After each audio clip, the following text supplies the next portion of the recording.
Bihar ಚುನಾವಣೆಗೆಲ್ಲ seat ಹಂಚ್ಕೊಳ್ಳೋ ವ್ಯವಹಾರದಲ್ಲಿದ್ದಾರೆ ಈಗ. ಎನ್ ಡಿ ಎನಲ್ಲಿ ಬಿ ಜೆ ಪಿ ಮತ್ತು ಜೆ ಡಿ ಯು ಸಮಾನವಾಗಿ ಏನೋ ಸ್ಪರ್ಧೆ ಮಾಡ್ಕೋತಾರಂತೆ. 243 ಅರ್ಧಕ್ಕೆ ಹಂಚ್ಕೊಂಬಿಡೋಣ ಅಂತ. ಉಳಿದಿದ್ದ ಸೀಟಿನ ಯಾರ್ಯಾರೋ ಇದ್ದಾರಂತಲ್ಲ, 38 ಸ್ಥಾನ ಯಾರಿಗೋ, ಲೋಕ್ ಜನಶಕ್ತಿ, ಹಿಂದೂಸ್ತಾನಿ ಅವಾಮಿ ಮೋರ್ಚಾ, ಮಾಂಜೀದು, ಆಮೇಲೆ ಅದೇ ಚಿರಾಗ್ ಪಾಸ್ವಾನ್ದು ಇದೆಲ್ಲ. ಈ ಮಧ್ಯ ಅದನ್ನು ಚಿರಾಗ್ ಪಾಸ್ವಾನು ಮತ್ತು ಜನ್ಸುರಾಜ್ ಪಕ್ಷದ ಪ್ರಶಾಂತ್ ಕಿಶೋರ್ ಇಬ್ಬರು ಮೈತ್ರಿ ಮಾಡ್ಕೋತಾರೆ ಅಂತೇನೋ ಇದೆಯಂತೆ. ಮಾಡ್ಕೋಬೋದು, ಮಾಡ್ಕೋಬಾರ್ದು ಅಂತ ಏನಿಲ್ಲ. ಯಾರು ಎಲ್ಲಿ ಬೇಕಾದ್ರೂ ಏನು ಬೇಕಾದ್ರೂ ಮಾಡ್ಕೋಬೋದು. ಹೌದು, ಮುಂಚೆ ಹೇಳ್ಕೊಂಡ್ರೆ ಫೈನ್, ಎಲ್ಲ ಆದ್ಮೇಲೆ ಬಂದು ನಾವು ಆಮೇಲೂ ಮಾಡ್ಕೋಬೋದು. ಯಾಕೆ ಮಾಡ್ಕೋಬಾರ್ದು? ಕಾನೂನಲ್ಲಿ ಏನು ಮಾಡಬಾರ್ದು ಅಂತ ಇಲ್ವಲ್ಲ. ಒಟ್ಟಲೆಲ್ಲ ಹಂಚ್ಕೋತಿದ್ದಾರೆ. ಅತ್ತ ಕಾಂಗ್ರೆಸ್ನಲ್ಲಿ ಎನ್ ಡಿ ಎನಲ್ಲಿ ಅವರೂ INDIA ಒಕ್ಕೂಟದಲ್ಲಿ ಅವರು ಹಂಚ್ಕೊಡೋಕೆ ಓಡಾಡ್ತಿದ್ದಾರಂತೆ. ಅಲ್ಲಿ ಮುಖ್ಯಮಂತ್ರಿ ಮುಖ ನಾನೇ ಅಂತ ಅವರು ತೇಜಸ್ವಿ ಯಾದವ್ ಹೇಳಿದಾರಂತೆ. ಕಾಂಗ್ರೆಸ್ದು ಒಬ್ಬರು international outer space Mars and moon ನಾಳೆ ಆದರೆ ಅಲ್ಲೂ ಸ್ಪೋಕ್ಸ್ಮನ್ ಆಗೋರು ಒಬ್ಬರಿದ್ದಾರೆ, ಉದಿತ್ ರಾಜ್ ಅಂತ ಒಬ್ಬರಿದ್ದಾರೆ. ಅವರು ಎಲ್ಲದಕ್ಕೂ ಕೊಡ್ತಾರೆ ಕಾಮೆಂಟ್, ಅವ್ರು ಸಖತ್ತಾಗಿ ಕೊಡ್ತಾರಪ್ಪ ಅವರು. ಅವ್ರು ಹೇಳಿದ್ದಾರೆ ಯಾವ ಪೇಸು ಇಲ್ಲ ಅಂದ್ಬಿಟ್ಟಿದ್ದಾರೆ ಅವರು. ಸರಿ, ಏನು ರಾಹುಲ್ ಗಾಂಧಿ ಮಾಡ್ತೀರಾ ಅಲ್ಲಿ? ಹೆಂಗಾಗುತ್ತೆ ಮತ್ತೆ ಯಾರು ಪೇಸ್ ಯಾರಿದ್ದಾರೆ ನಿಮಗೆ? ಫೇಸ್ ಇದ್ದಿರ್ತಾನೆ, ಫೇಸ್ಲೆಸ್ಸು ನಿಮ್ಮ ಪಾರ್ಟಿಯಲ್ಲಿ. ಅದನ್ನು ತೋರಿಸ್ಕೊಂಡಾದ್ರೂ ನನ್ನ ಪ್ರಕಾರ ಏನಾದರೂ ತೇಜಸ್ವಿ ಅದಕ್ಕೆ ತಲೆ ಕೆಟ್ಬಿಟ್ಟು ಬೆಳಗ್ಗೆ ಎದ್ದಾಗ ಅದೇನು ಮಾಡ್ತಾರೆ, ಮಾಡ್ಕೊ ಹೋಗ್ರಿ ಅತ್ತ ಕಡೆಗೆ ಅಂತ ಕಳಿಸ್ಬಿಡ್ಬೇಕು. ಮಜಾ ನೋಡಬೇಕು ಯಾವುದೂ ಇಲ್ದಂಗೆ ಆಗ್ಬಿಡುತ್ತೆ ಏನಾಗುತ್ತೆ ಅಂತ. ಎಸ್, ಮುಖ್ಯಮಂತ್ರಿ ಯೋಗಿ ಆದಿತ್ಯನಾಥ್ ಉತ್ತರ ಪ್ರದೇಶದಲ್ಲಿ ಜೌನ್ಪುರದ ಜಿಲ್ಲಾಸ್ಪತ್ರೆಯ ವೈದ್ಯರೊಬ್ಬರು ಮುಸ್ಲಿಂ ಎನ್ನುವ ಕಾರಣಕ್ಕೆ ಮಹಿಳೆಯೊಬ್ಬರಿಗೆ ಚಿಕಿತ್ಸೆ ನಿರಾಕರಿಸಿದ್ದಾರೆ ಅನ್ನೋ ಆರೋಪ ಕೇಳಿಬಂದಿದೆ. ಸೆಪ್ಟೆಂಬರ್ 30ನೇ ತಾರೀಕು ಆಸ್ಪತ್ರೆಗೆ ಹೋಗಿದ್ದಾರೆ ಲೇಡಿ. ಅಕ್ಟೋಬರ್ 1ನೇ ತಾರೀಕು ಕರ್ತವ್ಯದಲ್ಲಿದ್ದಂಥ ವೈದ್ಯರು ಮುಸ್ಲಿಂ ಮಹಿಳೆಗೆ ಚಿಕಿತ್ಸೆಯನ್ನು ಕೊಡಲ್ಲ ಅಂತ ಹೇಳಿದ್ರು ಅಂತ ಶಮಾ ಫರ್ವಿನ್ ಅವರು ಆರೋಪ ಮಾಡ್ತಿದ್ದಾರೆ. ನಿನ್ನೆ ಹೆರಿಗೆ ಮಾಡಲ್ಲ, ಆಪರೇಷನ್ ಥಿಯೇಟರ್ನಿಂದ ಆಚೆ ಹೋಗುವಂತ ನರ್ಸ್ನ ಮೂಲಕವಾಗಿ ಹೇಳಿಸಿದ್ರಂತೆ. ಕೊನೆಗೆ ಅವ್ರ ಕುಟುಂಬದ ಜೊತೆ ಮಾತಾಡ್ತಾ ಇದ್ದಂತಹ ವಿಡಿಯೋ ಕೂಡ ಈಗ ಸಾಮಾಜಿಕ ಜಾಲತಾಣದಲ್ಲಿ ಹರಿದಾಡ್ತಾ ಇದೆ. ವಿಷಯ ಕೇಳಿ ಅಚ್ಚರಿಗೊಂಡಿರುವಂತಹ ಮುಖ್ಯ ವೈದ್ಯಕೀಯ ಅಧೀಕ್ಷಕ ಡಾಕ್ಟರ್ ಗುಪ್ತಾ ವೈದ್ಯರಿಂದ ವಿವರಣೆ ಕೇಳಿದ್ದು ತನಿಖೆಗೆ ಆದೇಶ ಮಾಡಿದ್ದಾರೆ. ಈ ಮಧ್ಯೆ ಸಾಮಾಜಿಕ ಮಾಧ್ಯಮಗಳಲ್ಲಿ ಈ ವಿಡಿಯೋ ಹರಿಬಿಟ್ಟಂತಹ ಇಬ್ಬರು ಸ್ಥಳೀಯ ಪತ್ರಕರ್ತರಾದ ಮಯಾಂಕ್ ಶ್ರೀವಾಸ್ತವ್ ಮತ್ತು ಮೊಹಮ್ಮದ್ ಉಸ್ಮಾನ್ ವಿರುದ್ಧ ಪೊಲೀಸರು FIR ಅನ್ನ ಮಾಡಿದ್ದಾರೆ. ಹೆರಿಗೆ ರೂಮ್ ಬಲವಂತವಾಗಿ ನುಗ್ಗಿದ್ರು ಅಂತ ವಿಡಿಯೋ ಚಿತ್ರೀಕರಣ ಮಾಡಕ್ಕೆ. ಅವ್ರು ನುಗ್ಗಿ ಬಲವಂತವಾಗೋ ಹಾಗೇನೋ ಹೆರಿಗೆ ರೂಮ್ಗೆ ಹೋಗಿ ವಿಡಿಯೋ ಚಿತ್ರೀಕರಣ ಮಾಡೋದು ತಪ್ಪೇ. ಅವ್ರಿಗೆ ರೈಟ್ಸ್ ಇಲ್ಲ, ರೈಟ್ಸ್ ಅಲ್ಲ, ಮಾಡಬಾರ್ದು. ಪ್ರೈವಸಿ ಕ್ವಶನ್ಸ್ ಅದು, ಅದನ್ನ ಮಾಡಕ್ ಬರಲ್ಲ. ಅದು ಬಲವಂತ ಸರಿ, ಬಲವಂತ ಅಲ್ಲದಿದ್ರೂ ಸರಿ, ಹೋಗಂಗಿಲ್ಲ ಅಷ್ಟೇ. ಬಟ್ ಆಶ್ಚರ್ಯ ಆಗ್ತಿದೆ, ಏನಕ್ಕೆ ರಿಜೆಕ್ಟ್ ಮಾಡ್ತಾರೆ ನನಗೆ ಆಶ್ಚರ್ಯ ಆಗ್ತಿದೆ. ಅದು ವೆರಿ ಸರ್ಪ್ರೈಸಿಂಗ್. ಅದು ಅಥವಾ ಬೇರೆ ಏನಾದರೂ ಆಗಿತ್ತ ಅಲ್ಲ ಗೊತ್ತಿಲ್ಲ, ಬಟ್ ಸರ್ಪ್ರೈಸಿಂಗ್ ಆಗಿದೆ.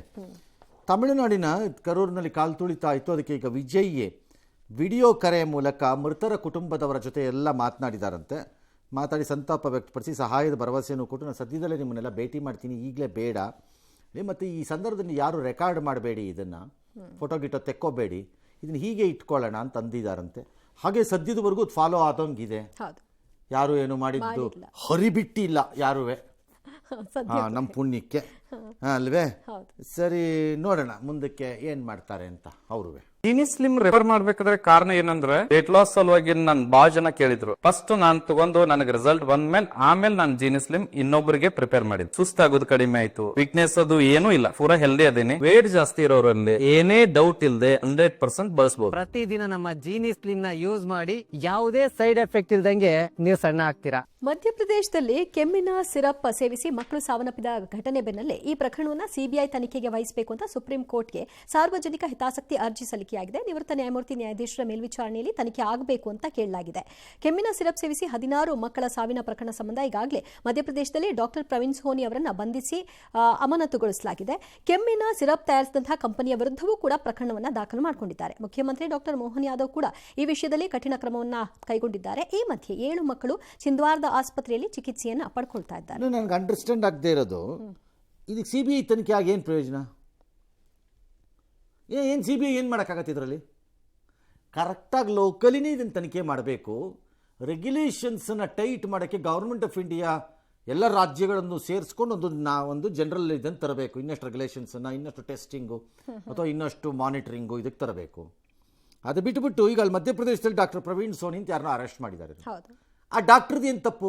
ಅರೆ, ನೀವು ಡ್ರಗ್ಗಳಿಂದ ಕ್ಲಿಯರ್ ಮಾಡಿರೋ ಡ್ರಗ್ಗನ್ನು ಪ್ರಿಸ್ಕ್ರಿಪ್ಷನ್ ಇದರೊಳಗೆ ತಂದುಬಿಟ್ಟು ವ್ಯಾಪ್ತಿಯೊಳಗೆ ತಂದುಬಿಟ್ಟು ಡಾಕ್ಟರ್ ಹತ್ರ ಇಟ್ಟಿದ್ರೆ ಡಾಕ್ಟರ್ ಅದನ್ನು ಪ್ರಿಸ್ಕ್ರೈಬ್ ಮಾಡಿದ್ದಾರೆ. ಹೆಚ್ಚು ಅದನ್ನೇ ಹೇಳಿದ್ದಾರೆ ಇವರು, ಇವರಿಂದನೇ ಹೆಚ್ಚು ಮಕ್ಕಳು ಅಸ್ವಸ್ಥರಾಗಿದ್ದು ಸಾವಪ್ಪಿದ್ದು. ಅಲ್ಲಪ್ಪ, ಒಬ್ಬೊಬ್ರು ಒಂದೊಂದು ಹೇಳ್ತಾರೆ. ಕೆಲವು ಡಾಕ್ಟರ್ಗಳು ಕೆಲವು ಔಷಧಿನ ಹೆಚ್ಚು ಕೊಡ್ತಾರಪ್ಪ, ಅವ್ರಿಗದು ಫಲ ಕೊಟ್ಟಿದೆ ಅಂತ ಅನ್ನಿಸ್ಬಿಟ್ಟಿರುತ್ತೆ ಅವ್ರಿಗೆ.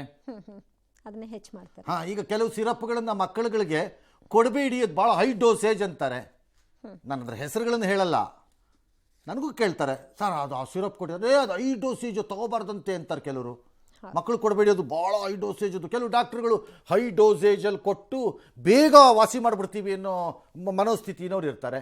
ಕೆಲವರು ನಿಧಾನಕ್ಕಾದರೂ ಪರವಾಗಿಲ್ಲ, ನಿಧಾನಕ್ಕೆ ಮಾಡ್ಕೊಳ್ಳಿ ಅಂತ ಹೇಳೋರು ಇರ್ತಾರೆ. ಒಬ್ರದ್ದು ಒಂಥರ ಇರುತ್ತೆ. ಒಬ್ಬೊಬ್ಬರು ಡಾಕ್ಟ್ರ್ ಏನು ಮಾಡಿದ್ದಾರೆ ಆ ಸಿರಪ್ನ? ಅಲ್ವಲ್ಲ, ಒಳ್ಳೆ ಕಥೆ ಆಯ್ತು ಇದು.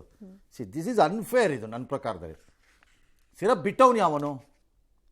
ಫಸ್ಟ್ ಅವ್ರನ್ನ ಹಿಡಿಬೇಕು. ಮತ್ತೆ ಅವ್ರ ಕ್ಲೈಮ್ ಏನು? ಇಲ್ಲಿ ತುಂಬ ಜನದ ಮಿಸ್ಟೇಕ್ ಇದ್ದಂಗಿದೆ. 2 ವರ್ಷದಿಂದ ಕೆಳಕ್ಕೆ ಈ ಮಕ್ಕಳಿಗೆ ಈ ಸಿರಪ್ ಹೋಗಿರೋದೇ ಫಸ್ಟ್ ತಪ್ಪು. ಎರಡನೇದು, ಆ ಸಿರಪ್ಪನಲ್ಲಿರುವಂಥ ಕಾಂಬಿನೇಷನ್ಗಳಲ್ಲಿ 1-2 ಕಾಂಬಿನೇಷನಲ್ಲಿರೋ ಇರೋದು ಹೈಯರ್ ಸೈಡಲ್ಲಿ ಇದ್ದಾಗ ಹೊಡೆಯುತ್ತೆ A2 ಅನ್ನೋದು ಗೊತ್ತಿರಬೇಕಿತ್ತು ಇವ್ರುಗಳಿಗೆ. ಮೂರನೇದು, ಡಾಕ್ಟ್ರುಗಳು ತಾವು ಪ್ರಿಸ್ಕ್ರೈಬ್ ಮಾಡ್ತಾ ಹೋದಂಗೆಲ್ಲ ಕೌಂಟ್ರದ್ದು ಸೈಡ್ ಎಫೆಕ್ಟ್ಸು ಅಥವಾ ಅದ್ರ ಯಾವ್ದಾದ್ರು ಬೇರೆ ಎಫೆಕ್ಟ್ಸ್ ಕಾಣಿಸಿದಾಗ ಅದನ್ನು ಎಲ್ಲರೂ ಒಂದು ಕಡೆ ರಿಪೋರ್ಟ್ ಮಾಡೋಕ್ಕೆ ಸ್ಟಾರ್ಟ್ ಮಾಡ್ಬೇಕು ಡಾಕ್ಟ್ರುಗಳು. ಸುಮ್ಮನೆ ಇರಬಾರ್ದು ಡಾಕ್ಟ್ರುಗಳು, ಗಮನಿಸ್ಕೋಬೇಕಾದ್ರೆ. ಹಾಗಾಗಿ ಇದು ಕಾಂಬಿನೇಷನ್ ಆಫ್ ವೇರಿಯಸ್ ಮಿಸ್ಟೇಕ್ಸ್ ಆದಾಗಿದೆ. ಇನ್ನೊಂದು ಡ್ರಗ್ ಕಂಟ್ರೋಲ್ ಇದರಲ್ಲಿ ಕೇಳೋನು ಯಾವನು? ಎಲ್ಲ ಡ್ರಗ್ಗಳು ಎಲ್ಲ ರಾಜ್ಯಗಳಲ್ಲಿ ಟೆಂಡರ್ ಹಾಕೋದು ಯಾಕೆ ಹಾಕ್ತಾರೆ ಅಂತ ಗೊತ್ತು. ಲೂಟಿ ಹೊಡೆದು ತಿನ್ನೋ ಅಂಥ ಗಿರಾಕಿಗಳು, ಹೇಸಿಗೆ ತಿನ್ನೋರೆಲ್ಲ ಡ್ರಗ್ ಇದರಲ್ಲಿ ಇರ್ತಾರಪ್ಪ. ಏನು ಮಾಡೋಣ ಅದಕ್ಕೆ? ಎಸ್, ಇಂಡಿಯಾ ಪಾಕಿಸ್ತಾನದೇನೋ ಮತ್ತೆ ಗಲಾಟೆ ಚರ್ಚೆ ವೇಳೆ ಕಾಶ್ಮೀರ ಬಗ್ಗೆ, ಮಹಿಳೆಯರ ಬಗ್ಗೆ ಪಾಕಿಸ್ತಾನ. ಆ ಪೋಖ್ರಿ ದೇಶದ ಬಗ್ಗೆ ಯಾಕ್ರಪ್ಪ ತಲೆ ಕೆಡ್ಸ್ಕೊತೀರಿ? ಅವ್ರು ಏನೋ ಅಂತ ಗೊತ್ತಿರೋದನ್ನ ಪದೇ ಅವ್ರನ್ನ ಏನೋ ಅನ್ನೋದು. ಈ ಮಧ್ಯ ಬಲೂಚಿಸ್ತಾನಲ್ಲಿ ಜಾಫರ್ ಎಕ್ಸ್ಪ್ರೆಸ್ ಅಂತ ಯಾವುದೋ ಇದೆ, ಅದಕ್ಕೆ ಇದಾಕ್ಬಿಟ್ಟಿದ್ದಾರೆ, ಬಾಂಬ್ ಹಾಕ್ಬಿಟ್ಟಿದ್ದಾರೆ, IED ಹಾಕ್ಬಿಟ್ಟು. ಅದು ಡಿರೈಲ್ ಆಗೋಗ್ಬಿಟ್ಟಿದೆ. ಸರಿ, ಇನ್ನು ಇವರು ನಮ್ಮ ಚಿನೈನ್ ಕಸಿನ್ನು, ನಮ್ಮ ಚಿನೈನ್ ಕಸಿನ್ ಇದ್ದಾರಲ್ಲ, ಅವ್ರು ಹೇಳಿದ್ದಾರೆ ಇದು ನಾನೇ ಯುದ್ಧ ನಿಲ್ಲಿಸಿದ್ದು ಅಂತ. ಅಪ್ಪ ಅದೆಷ್ಟು ಸರಿ ಹೇಳ್ತೀಯಪ್ಪ ನೀನು? ಒಂದು ಬೋರ್ಡರ ಹಾಕೊಂಡು ತಿರ್ಗಬೇಕು. ಇಲ್ಲೊಂದು ಸ್ಟಿಕ್ಕರ್ ಹಾಕೊಂಬಿಡ್ರಿ, ಬಾಯ್ ನೋವಾದ್ರೂ ಎಷ್ಟು ಸರಿ ಹೇಳ್ತಿರ್ರಿ ಅದನ್ನು. ಸರಿ, ಓಕೆ. ಕಾಂತಾರ ಚಿತ್ರದಲ್ಲಿ ದೈವದ ವೇಷ ಧರಿಸಿ ಕೆಲವರೆಲ್ಲ ಓಡಾಡ್ತಿದ್ದಾರಂತೆ ಚಿತ್ರಮಂದಿರದಲ್ಲಿ. ಮತ್ತು ಅದ್ರ ಸಂಬಂಧಿತ ಡೈಲಾಗ್ಗಳನ್ನು ಹೇಳೋದು ಅಥವಾ ಕೂಗೋದು ಅಥವಾ ಅದರ ಥರನೇ ಅಲ್ಲಿ ದೈವ ಆ್ಯಕ್ಟ್ ಮಾಡ್ದಂಗೆ ಇವ್ರು ಇಲ್ಲಿ ಮಾಡೋದು, ಇವೆಲ್ಲ ಮಾಡ್ತಿದ್ದಾರಂತೆ. ತುಳು ಕೂಟ ಪೊಲೀಸ್ನವ್ರಿಗೇನೋ ಮನವಿ ಮಾಡಿ ಇದು ಸರಿಯಲ್ಲ, ಇದು ನಮ್ಮ ನಂಬಿಕೆಗೆ ಧಕ್ಕೆ ಆಗತ್ತೆ. ನಂಬಿಕೆಗೆ ಧಕ್ಕೆ ಆಗೋದು ಸರಿ, ತಪ್ಪು ಅಂತ ನಾನು ಹೇಳೋಕ್ಕಾಗಲ್ಲ. ಬಟ್ ನೀವು ಅದನ್ನು ತಡೆಯೋದಷ್ಟು ಸುಲಭ ಅಲ್ಲ. ಅದು ರಿಕ್ವೆಸ್ಟ್ ಮಾಡಬೇಕು ಮತ್ತು ಅದರ ಗಂಭೀರ ಏನಿದೆ ಆ ವಿಚಾರವನ್ನು ಅದನ್ನು ಕನ್ವೆ ಮಾಡ್ಬೋದು ಜನಕ್ಕೆ. ನೀವು ಕಾನೂನು ಪ್ರಕಾರ ತಡೆದು ಬಿಡ್ತೀವಿ ಪೊಲೀಸ್ ಬಲದಲ್ಲಿ ಅನ್ನೋದಕ್ಕೆ ಆಗಲಿಕ್ಕಿಲ್ಲ. ಬಟ್ ಏನಿಯೋ ಆ ಅಟೆಂಪ್ಟನ್ನು ಅವರು ಮಾಡಿದ್ದಾರೆ. ದೈವ ಪೂಜೆ ಅತ್ಯಂತ ಪವಿತ್ರವಾದ ಆಧ್ಯಾತ್ಮಿಕ ಸಂಪ್ರದಾಯ ಆಗಿದೆ, ಹಾಗಾಗಿ ಹಾಸ್ಯಾಸ್ಪದವಾಗಿ ಅಣುಕು ಪ್ರದರ್ಶನ ಎಲ್ಲ ಮಾಡುವಂತಿಲ್ಲ ಅಂತ ಯಾರೋ ಹೊಂಬಾಳೆ ಫಿಲಮ್ಸ್ನವ್ರು ಯಾರೋ ಅಧಿಕೃತ ಪ್ರಕಟಣೆ ಹೊರಡಿಸ್ಬಿಟ್ಟು, ಏನು ಅಧಿಕೃತ ಪ್ರಕಟಣೆ ಹೊರಡಿಸ್ಬಿಡೋಕ್ಕಾಗ ಅವ್ರು ಇದಲ್ಲ ಅವರು. ಬಟ್ ಅದನ್ನು ಮಾಡಬೇಕಾದವರು ಯೋಚನೆ ಮಾಡ್ಕೊಂಡು ಮಾಡ್ಬೋದು. ನಾವು ಏನು ಮಾಡ್ತೀವಿ ಸರಿನಾ ಇಲ್ವಾ ಅಂತ ಯೋಚಿಸ್ಬೇಕಷ್ಟೇ. ಇನ್ನು ಮಲೆ ಮಹದೇಶ್ವರ ವನ್ಯಧಾಮದಲ್ಲಿ ದೈತ್ಯ ಹುಲಿ ಕೊಂದ ಪ್ರಕರಣದ ಮತ್ತಷ್ಟು ವಿಷಯ ಈಗ ಅನಾವರಣ ಆಗ್ತಾ ಇದೆ. ಕೆಲವರನ್ನ ಕಸ್ಟಡಿಗೆ ಪಡ್ಕೊಂಡಿದ್ದಾರೆ, ಕೆಲವರು ತಲೆಮರೆಸ್ಕೊಂಡಿದ್ದಾರೆ. ಹಸುವನ್ನ ಕೊಂದಿದ ಕಾರಣಕ್ಕಾಗಿಯೇ ವಿಷ ಇಟ್ಟು ಹುಲಿಯನ್ನ ಕೊಲ್ಲಲಾಗಿತ್ತು ಅನ್ನೋದು ಕೂಡ ಈಗ ಕನ್ಫರ್ಮ್ ಆಗಿದೆ. ಹಸುವಿನ ಮಾಲೀಕ ಚಂದು ಹಾಗೂ ಸಿದ್ದು ಜೊತೆ ಸೇರಿ ಹುಲಿಯ ಮೃತದೇಹವನ್ನು 3 ತುಂಡಾಗಿ ಮಾಡಿದ್ರ ಬಗ್ಗೆ ಸಂಪು ಅನ್ನೋನು ಒಪ್ಕೊಂಡಿದ್ದಾನೆ. ಸಾಯಿಸಿದ್ರಿ ಸರಿ, ಕಚಡಗಳು ಕಂತ್ರಿಗಳು ನೀವು. ಬಟ್ ಅದನ್ನು 3 ತುಂಡು ಮಾಡುವಂತಹ 250 kg ತೂಕ ಎತ್ತಕ್ಕಾಗಲ್ಲ ಅಂತ 3 ಪೀಸ್ ಮಾಡಿದ್ರಂತ ಸರ್. ರಾಕ್ಷಸಿ ಕೆಲ್ಸಕ್ಕೆ ಹೋಗಿದ್ದೀರಲ್ಲ, ಅದೇಳಿ ನಿಮ್ಮ ಕತೆನಾ? ಏನ್ರಪ್ಪ.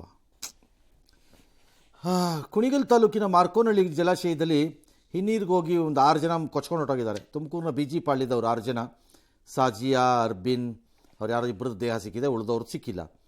ರಭಸವಾಗಿ ನೀರು ಬರ್ತಿದೆ, ಇಳಿಯಕ್ಕೆ ಹೋಗಿದ್ದಾರೆ, ಕೊಚ್ಕೊಂಡು ಹೋಗಿದ್ದಾರೆ. ಯಾವುದೋ ಫ್ಯಾಮಿಲಿ ಇದಕ್ಕೆ ಹೋಗಿದ್ರಂತೆ, ಗ್ರಾಮದಲ್ಲಿ ಯಾರೋ ಸಂಬಂಧಿಕರ ಮನೆಗೆ. ಹಾಗಾಗಿ ಈ ಘಟನೆ ಆಗಿದೆ. ಇನ್ನೊಂದು ಕಡೆ ಬೆಂಗಳೂರು ರಾಜಾಜಿನಗರ ಪೊಲೀಸರು ಯಾವುದೋ ರಿಚ್ಚಿ ಸಿನಿಮಾದ ನಿರ್ಮಾಪಕ ಹೇಮಂತ್ ಕುಮಾರ್ ಅನ್ನೋ ವ್ಯಕ್ತಿನ, ಯಾರ ನಟಿಗೆ ಲೈಂಗಿಕ ಕಿರುಕುಳ ಕೊಟ್ಟ ಆರೋಪದಲ್ಲಿ ಬಂಧಿಸ್ಕೊಂಡಿದ್ದಾರೆ.